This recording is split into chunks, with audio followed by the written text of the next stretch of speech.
എല്ലാവർക്കും നമസ്കാരം. അശോക മരത്തെക്കുറിച്ചാണ് ഇന്നത്തെ വീഡിയോയിൽ പറയുന്നത്. അശോകം എന്നാൽ ശോകത്തെ അകറ്റുന്നത് എന്നാണ് അർത്ഥം. പണ്ട് കാലത്ത് കേരളീയർ ഭവനങ്ങൾക്ക് മുമ്പിൽ അശോകമരം നട്ടുപിടിപ്പിക്കാറുണ്ടായിരുന്നു. അമിതമായ ചൂഷണം മൂലം വംശനാശ സാധ്യതയുള്ള സസ്യങ്ങളുടെ കാറ്റഗറിയിലാണ് ഈ വൃക്ഷം ഇന്ന്.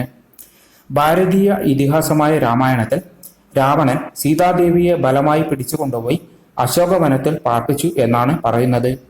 സീതാദേവിയെ തേടി ലങ്കയിലേക്ക് പോയ രാമഭക്ത ഹനുമാൻ സീതാദേവിയെ അശോകമര ചുവട്ടിൽ വെച്ച് കണ്ടു എന്നാണ് കഥ.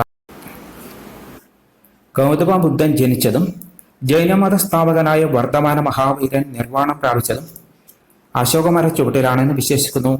പത്മപുരാണം, മത്സ്യപുരാണം, ബ്രഹ്മവൈവർത്ത പുരാണം എന്നിവയിൽ അശോകമരം സന്തോഷദായകമാണെന്ന് പരാമർശിക്കുന്നു. പ്രേമദേവനായ മദനന്റെ വില്ലിലെ 5 പുഷ്പങ്ങളിലൊന്ന് അശോക പുഷ്പമാണ്.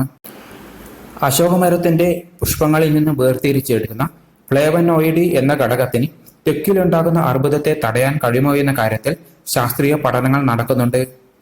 അശോക വൃക്ഷത്തിന്റെ പുറം തൊലിയിൽ നിന്ന് ഉണ്ടാകുന്ന ആയുർവേദ മരുന്നാണ് അശോകാരിഷ്ടം. സ്ത്രീകളുടെ ആർത്തവ സംബന്ധമായ പ്രശ്നങ്ങൾക്ക് ഈ ആയുർവേദ മരുന്ന് ഉപയോഗിക്കുന്നു. അശോകാരിഷ്ടം ഒരു ഗർഭാശയ ടോണിക്കായി ഉപയോഗിക്കുന്നു.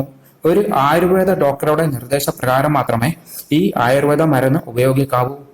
വീഡിയോ ഇഷ്ടമായെങ്കിൽ ലൈക്ക് അടിക്കുക. ചാനൽ ഇതുവരെയും സബ്സ്ക്രൈബ് ചെയ്യാത്തവർ ഇപ്പോൾ തന്നെ സബ്സ്ക്രൈബ് ചെയ്യുക.